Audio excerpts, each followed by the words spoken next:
Okay, just before we crack into today's video, let me explain how you can help us. More and more Kiwis are waking up to the fact that New Zealand is in big trouble right now. So how can we turn this country around? The answer is through education. What does that mean? Well, it means exposing more and more people to our videos. It's as simple as that. Just click on the subscribe button on the bottom right-hand corner of your screen, and you'll be subscribed. What happens then? Well, when you subscribe, YouTube sends our videos out to more Kiwis. That's how it works. Subscribing is free. You'll never be charged anything. It's just that simple. So please do it and then enjoy the rest of the video. Thank you very much for watching. Just by subscribing, you can play a big part in the solution to fixing New Zealand. Well done, you. Gentlemen, the street is yours.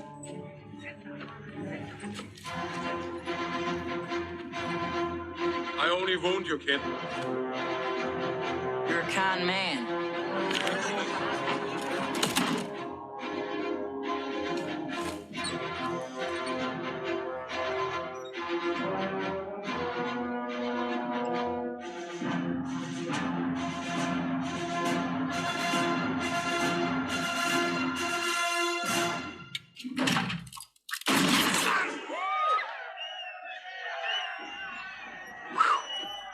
Damn, am I fast? Did you even see me? I was so damn fast. Woo! Hey there, Mr. Swedish Champion. Are you done?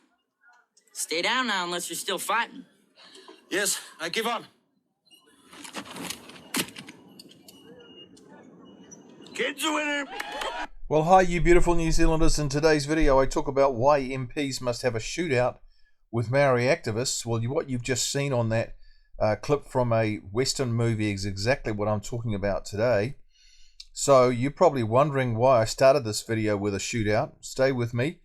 It'll become clear. We need a shootout between the coalition government and Maori activists. The key line spoken by the victor in that little movie clip was, "Stay down now unless you're still fighting." Well, what's this? This is code for "I'm the boss and you are not." To which the defeated gunman replied, "Yes, I give up." Well, what's this? This is code for "I recognize you're the boss, the authority, and I'm giving up the fight. You win." So how does this relate to what's happening in Parliament right now? Well, that's a good question. Maori need to recognize that Parliament is the boss, and they, Te Pāti Maori, are not. That's the key issue. And we need a shootout to show Maori activists that this is so. Maori activists need to be defeated by the power of parliamentary strength and power.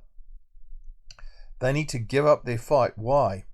Because none of the causes they're fighting for are mandated in the treaty. That's a fact. None whatsoever.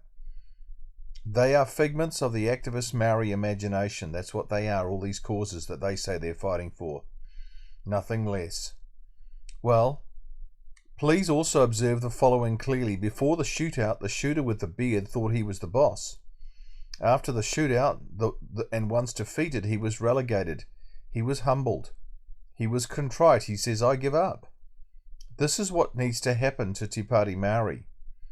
But we will never see this happen unless there is a shootout, unless there is a direct confrontation, unless Parliament wields its power. Appeasement has the opposite effect of a shootout. You know that. Appeasement just hands over power and authority to the shooter with the beard, the one who represents Te Pāti Maori, and that's what's going to happen in this parliamentary problem we have at the moment with the rebellion in the Te Pāti Maori party. So what would a shootout look like? Well, the solution is a shootout initiated by the coalition government. The solution is a head-to-head confrontation with radical Maori, just like a shootout in the old cowboy movies. Put another way, it's like lancing the boil. The US has a policy of "we do not negotiate with terrorists." Well, Te Pāti Maori are terrorists. They use bullying and intimidation to achieve their political ends. That fits the definition. Maori activists have shown clearly they're not interested in discussion and dialogue. Those who think dialogue and discussion are the solution are naive in the extreme. We're way past that point. What would a shootout look like? Among other things, it would include abolishing the Maori seats, holding a referendum on David Seymour's original 3 principles, get the word original, abolishing the Waitangi Tribunal, restoring English as the only language permitted in Parliament, stopping tikanga from being introduced into law, abolishing any government department that is set up to fund and promote all things Maori, restore dress codes inside Parliament.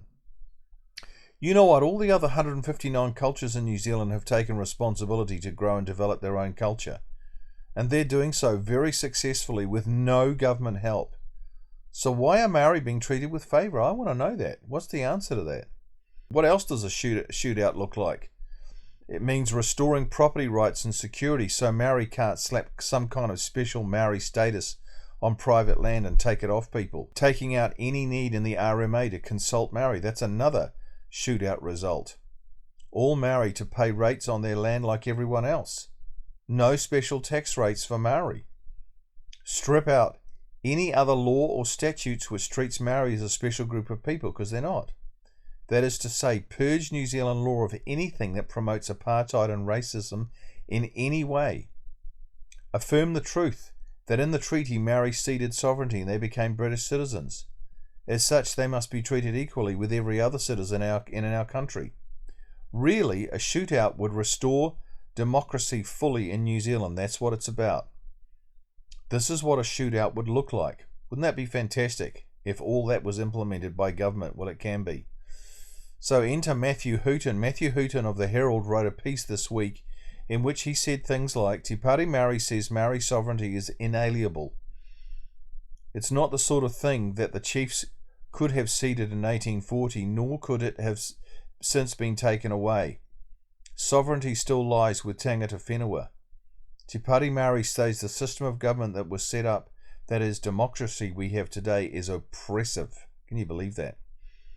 Te Pari Maori co-leaders Debbie Naurupaka and Waititi remain utterly defiant.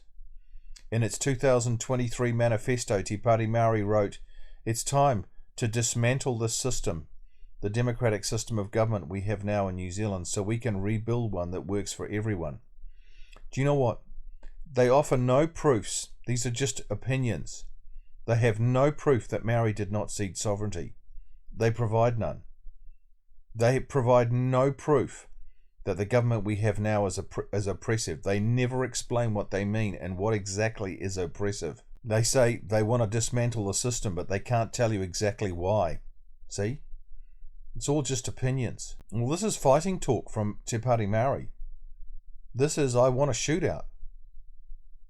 In recent TV interviews, Paka and Waititi reiterated that they would do the haka again in Parliament in a heartbeat. In other words, there's no contrition whatsoever. They refer to the disciplinary tribunal as a silly little disciplinary committee.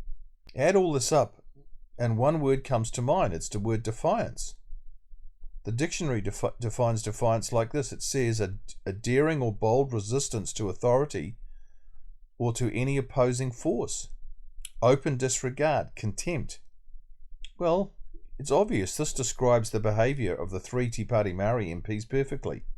See, it's just defiance. Te Pari Maori is showing a daring and bold defiance against the authority of Parliament. We can see that. They are displaying open disregard and contempt. They are challenging the government to a contest. What contest? A shootout. A shootout between Maori and Parliament would see government come out on top. Why? Because presently Parliament is supreme in our country, can do anything. But even this is being challenged by activist judges put in there mainly by Chris Finlayson. The problem we now have is there is no leader in our Parliament who will step up to the plate and take Maori on head on, you see. This is the big problem. No one has the guts to go out into the main street, just like the old-time Western movies, and face Maori, one-on-one, man-to-man. Maori have made it abundantly clear that they believe that this government, the government we now have, is illegitimate. They want to replace it with Maori government, otherwise known as tribal rule.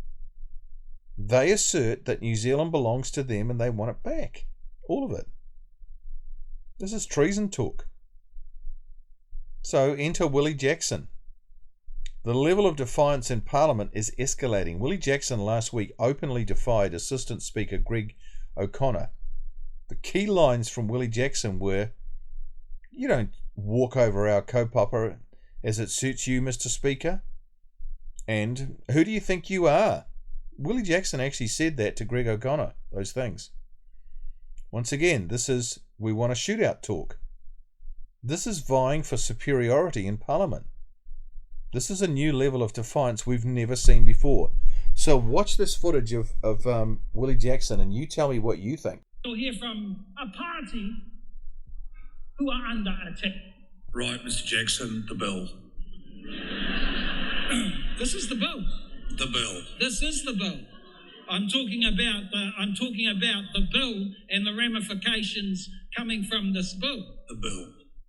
I'm talking about the bill. I'm talking about what's happening in terms of our people and what the flow on is happening in terms of the bill. These are the this is what was, Mr. Speaker, this was put on the floor this morning by our people. They put this on the floor in terms of what is the future? Where is the investment from the government? Where are we going? And it's only right. I know what you're saying, Mr. Speaker. You know, you're talking about a bill, but what is the flow on in terms of Maori society and what is the future for our people? Now, what I say today is you can't just apologise for the past and forget about what's happening now.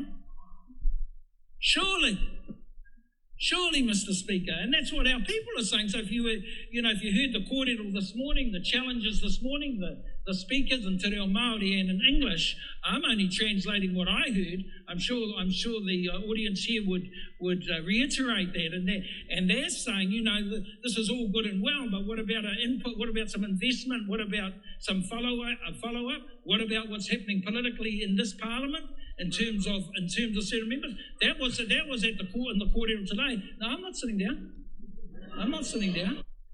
That is a fantastic piece of footage that you see right there with Greg O'Connor putting out his hand, telling Willie Jackson to sit down. It's a real stand-up. This is a shootout inside Parliament, and watch what Willie Jackson says next. It's absolutely astounding what he says. I'm not sitting down. You don't walk over our kaupapa as it suits you, Mr. Speaker. Leave the House, Mr. Jackson. Leave the House, Mr. Jackson. You know what? This is like, I'm a school teacher, and when I was teaching high school, other teachers in this big school used to send the naughtiest kids in the school to my class because I could sort them out.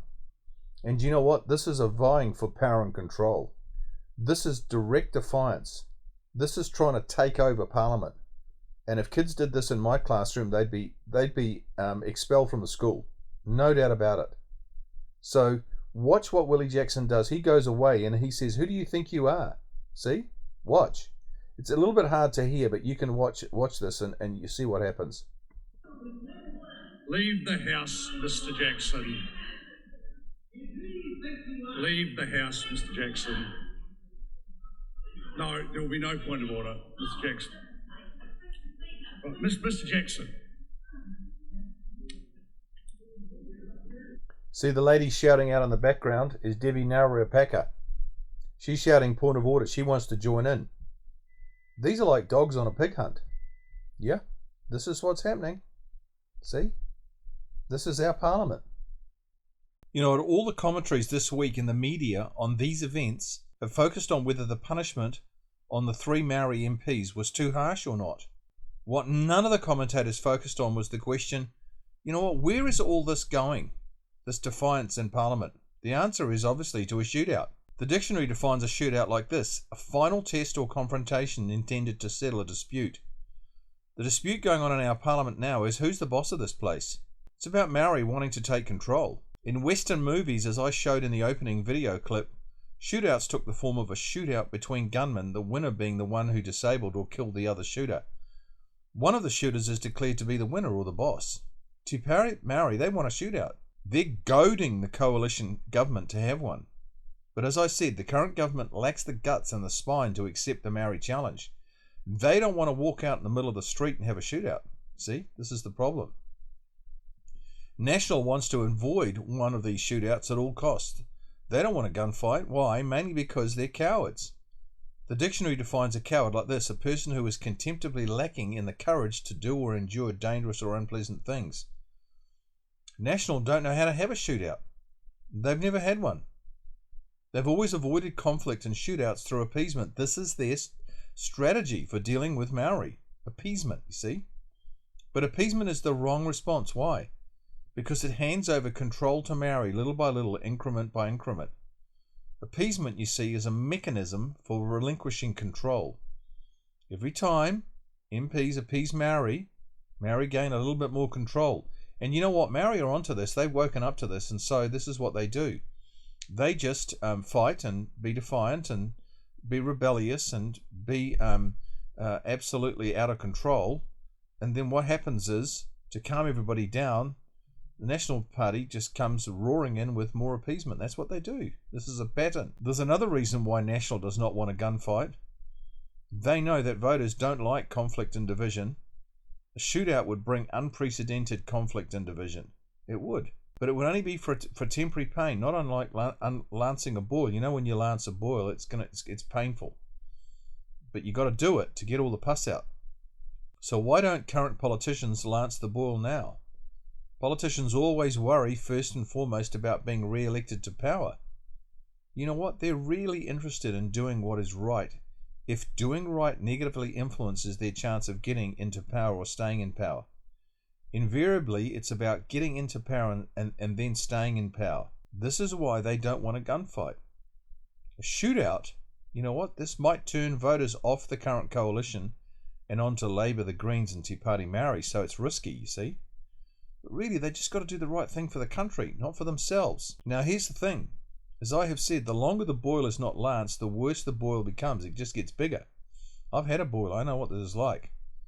We're seeing this played out right in front of our eyes in our country. When one observes the trajectory of New Zealand since 1975, it's obvious that the boil has grown bigger and bigger year by year, now day by day. Every single day this thing is now growing. The longer our MPs leave the lancing, the worse the lancing will be when the job is done. That is to say, the longer we leave the lancing, the bigger the conflict and division will be when the boil is eventually lanced. Jerry Brownlee almost single-handedly is to blame for this current situation with Maori anarchy in Parliament.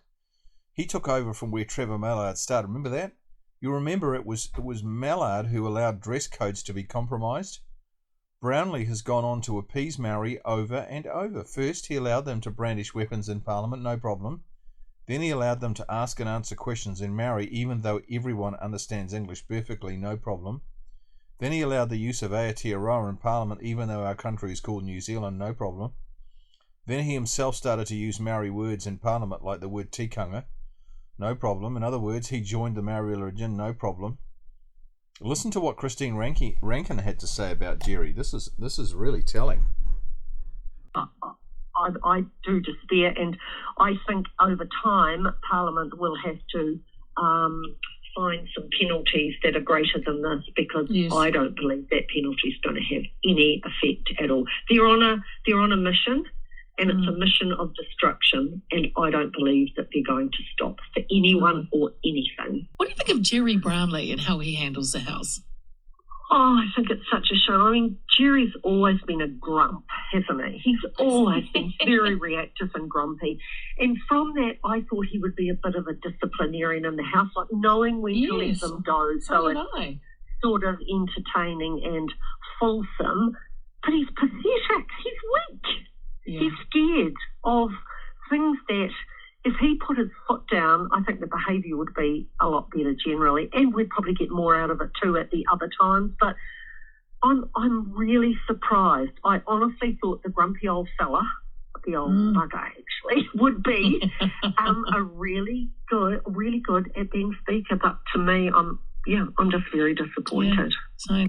So there you go. There's Christine Rankin. She's mature. She's no slug. She's really experienced. She's a wise lady. That's what she had to say. So next Tuesday, 20th of May, 2025, around 3 p.m, Parliament will be debating the recommendations of the Parliamentary Disciplinary Committee. So I urge you to tune into this parliamentary debate on your TV. At this time, MPs will be debating whether the suggested punishments handed out to 3 Te Pāti Maori MPs are too severe, not severe enough, or just about right. As I understand it, Jerry Brownlee, as Speaker, will formulate a motion based on what MPs say on Tuesday, and MPs will be asked to vote on this motion. In his announcement about the event, Brownlee, in my opinion, was putting thoughts into the minds of the other MPs, swaying them already towards the path of appeasement. So what do you think? You just watch what you're about to see and you tell me whether Jerry Brownlee is subtly swaying everybody to vote for appeasement. Just watch this. So these are some of the things he says. Before I show you the footage, he says these punishments are very severe and are unprecedented in this parliament. This is what he says in his announcement to all the other MPs. He says, in our history, no member has been suspended for more than 3 days. It's another one of his quotes. Then he says, the committee's recommendation represents a significant development in the practice of the House. In other words, man, we've never had this before. Well, my answer to that was, we've never had somebody doing a haka, 3 people doing a haka in Parliament and pointing their fingers like a gun at another parliamentarian in a vote situation. We've never had that. The committee's recommendations was adopted by a narrow majority, he says. Here's another one. That is an important point when the effect of the recommendations would deny the members of a minority party the ability to sit and vote in this House for several days. So here we go. The final report of the Privileges Committee on the question of privilege concerning the conduct of 4 members during proceedings of the House has been presented. The report is set down for consideration on next sitting day, which will be Tuesday. I'm highlighting this for the House now because this is an important debate and one that I'm sure members will want to prepare for.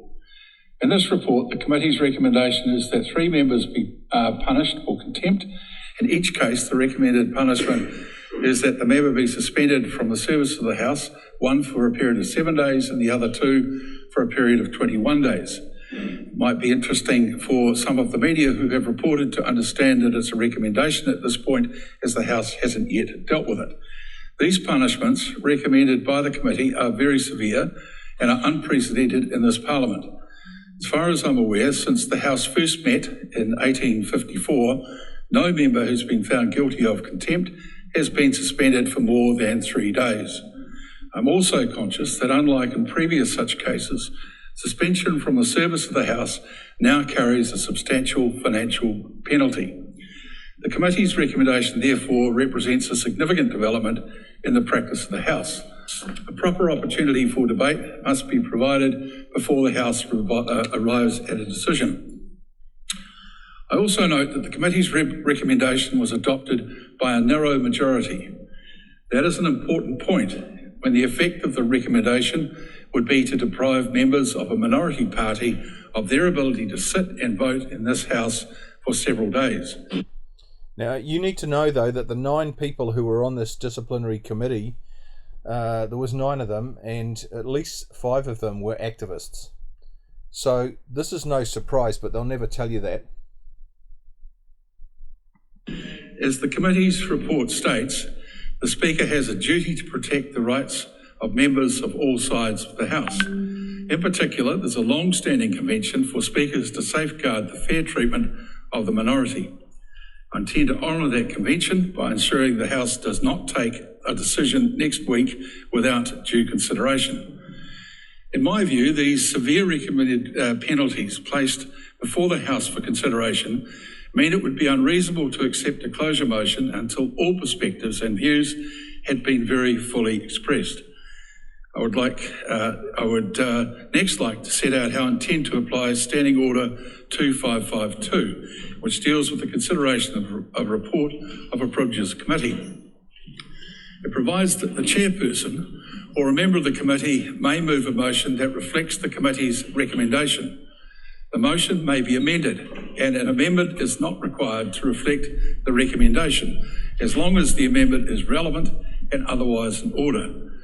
As with many other situations, when proposals are made to this House, it is not an all or nothing decision. I also note Standing Order 129, which provides that when an amendment has been moved, a member who spoke before the amendment was moved may speak again. Point of order, the Ronald wants to speak. Mr. Speaker, you outlined in your consideration one of the matters that influenced you was the inability for those members to not be part of the budget presentation. No. Yes, you did. I didn't mention that. Well, to be part of the debate. Well, just so you're clear, I said that the recommended penalties, if adopted by the House, would see the members suspended from the service of the House for several days. Well, Mr. Speaker, the point is, if you go back to last year, they weren't in the House with a budget then. Well, that's not the issue that I'm dealing with. I'll take Point of order, the Honourable Chris Bishop. Mr. Speaker, just thank you for those remarks. Is it the case that it is your intention that the question that the report be adopted in relation to the Privileges Committee report into this matter will be put on Tuesday? Because I just, from a timetabling point of view, Wednesday is set down to be a members' day, and of course Thursday is budget day. Yes, I'm well aware of that, but the standing orders is that the report of a Privileges Committee is dealt with at the first opportunity, which is going to be sometime just after 3 on Tuesday. Point of order, the Honourable Shane Jones. So just for clarity in terms of the House and those listening and watching, you are expecting a wide-ranging debate potentially involving the 3 people who did not turn up to the Privileges Committee but who may very well be in the House, and you are anticipating that they will put forward their perspectives as to why this punishment is unnecessary or severe? Well, we're simply, hang on, just let me respond to that. We're simply responding to firstly, there's a motion before the House that's debatable. So any member who is legitimately in the House may speak to it. It is a motion. I'm making it clear to the House that it is an amendable motion. It always has been under Speaker's rules, under what's called standing orders. We get it. Right. Are you saying, I'll go the right on Winston Peters, and I'll come through the member. Are you saying that we're going to have a debate? Anybody can move amendment if they wish to, but at the end, you're going to put the motion? Yeah. Good, thank you. It always happens. Well, hang on. Whatever the motion is left on the floor of the House. Thank you, Mr. Speaker. Speaking to the point of order from Shane Jones, I just wanted to clarify from you, Mr. Speaker, that when the point was made about the 3 members not attending the Select Committee, I just want to clarify if that was the statement that was made by Shane Jones, and if that was the case, I didn't realise that they were required to attend Select Committee. No, that's they're not. No one is actually ever. No one is ever required to attend at the Privileges Committee. Yes. But they leave the result of that exercise in the hands of the committee. However, I make the point that no one at this point, despite what the media have been reporting, is suspended from this House and will not be until there is a vote from the House indicating that is to happen. So all members in this House can speak in this debate. Point of order, the Honourable Kieran McNulty. Thank you. Okay, so it's pretty clear, isn't it, that the Te Pāti Maori MPs are going to be in Parliament on Tuesday, and they're going to be giving their case, probably intimidating everybody, bullying everybody, trying to sway people around to their viewpoint, which will be for sure. But I want you to just look at those statements made by Jerry Brownlee, because that's what we were talking about, and see how he's actually already started to sway these other MPs towards appeasement. Well, that's my opinion. What do you think? So let's move on. I can guarantee that the result will be some kind of appeasement. The punishment will be downgraded to a 1-week suspension. That's my guess. Te Pāti Maori MPs will not lose their pay. That's my guess. If appeasement happens to any degree, it will be a big win for Te Pāti Maori. Why? Well, they will see that giving Parliament the one finger works. Defiance is rewarded. They will see that rebellion pays big dividends. They will conclude that the politicians who oppose them are weak. So how could we summarize? Defiance is rewarded if we end up appeasing these Maori MPs. So we only have 2 choices. This is the bottom line: a shootout or appeasement. Those are the 2 choices we have, and there's nothing in between, I'm telling you. So what does a shootout achieve? Well, it restores democracy. It rids the country of apartheid and racism. It honours the treaty. And what does appeasement achieve? It empowers Maori activists to continue their march towards 2040, which is the date set down by them to be in total control of New Zealand. See how dangerous appeasement is and backing down is? Might look like amazing, but it's not. It's how we've got to this point today, from 1975 till today. A whole trail of appeasement has led to open anarchy and open rebellion. And they're going to keep their march going till 2040. So, what are our politicians going to do? Alright, that's enough for today, you guys. I think I've covered the topic. Let's really believe that we're going to have some politicians enter our parliament who've got the guts and the courage to actually go out and have a shootout, to assert their parliamentary authority and power, and to put everything back in order. Alright, you guys, thank you for watching. Please subscribe, and we'll see you next time. Okay guys, that's enough for today's video. Thank you so much for watching. Now we need your help with something. This is important. We have produced some great flyers and brochures which we want to get into the hands of all New Zealanders. So we need to go around the mainstream media. They're not going to help. In fact, they're making things a lot worse. So we have to go around them. And we need your help to make this happen. We can't do this without you. So what are we talking about? First, there is our business cards. They're only 3 cents each plus courier to get them to you. Then there is our latest booklet called The Psychology of Takeover, 19 strategies Maori activists are using to take over the country. It's 80 pages and packs a huge punch. So they're cheap, they're $3, and they're absolutely fantastic if you want to get a handle on what's actually happening in New Zealand. Then we have a few thousand of our original Stop Co-Governance booklets left over from my tour in 2023. Remember these? You'll remember we printed 550,000 of these. Well, these are now free because we realized that only about a third of New Zealand houses got this booklet last when I did my tour, and so we want to get to the other 2/3. So if you do a few streets around where you live, that would be absolutely phenomenal, and they are free now. Then we have our MACA, that's Marine and Coastal Act brochure 2, which alert people to the loss of our beaches. You know, we're in danger of losing all the beaches around New Zealand. The text is written by Graham Adams, who's a great author. These are now free. And then we have our beautiful bumper sticker, which we've just made. And why are we doing this? Well, New Zealand's identity is under threat. We know that. First activists have and are still trying to change the name of New Zealand to Aotearoa. We don't want that. We must oppose this. This is rubbish. Where's the referendum saying that we want to change the name of the country? There was none. It was just forced on us. Second, Maori sovereignty flags are appearing more and more all over the place, and they're just treason. So we've got to get these bumper stickers out. So we've printed some awesome bumper stickers. They're $3 each, and they measure 21.5 by 6.5, so you can see how big that would be on your car. To get any of these free products, all you need to do is pay for the courier to get them to you. For the products that cost something, like the bumper stickers or the little psychology booklet, it's the cost plus the courier to get them to you. So to order any of these products, just use this email address, cards@stopcogovernance.kiwi, and we'd love to hear from you. Finally, if you want to access all the videos we've ever made, including all our most viewed and most popular videos, and have them all in one place, which is what people are asking for, then just type in this address into your browser. There it is there, https www.youtube.com/@stopcogovernance, and you'll find it goes straight to our channel.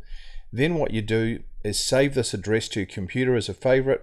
Job done. Well done. Then you've got them all in one place forever.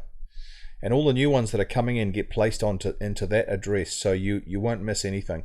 Okay, last thing, please, oh please, don't forget to subscribe. When you subscribe, you'll get the latest videos straight into your inbox. You'll never miss a video, which is great. You'll link up with like-minded people all over New Zealand, and that's very, very stimulating to have meet up with all these people who think like you. You'll be telling YouTube, I like these videos, and they will respond by advertising our videos to more Kiwis for free. It's incredible what they do, but it just relies on you replying to comments and making comments and liking things and sharing things and activity. That's what it is. It's just activity on our channel. And turning New Zealand around is simply a matter of reaching more Kiwis with the truth. So just click on the subscribe button on the bottom right hand side of your screen. There, the little yellow arrow is showing you where it is, and you'll be subscribed. Okay, see you next time. You guys are awesome.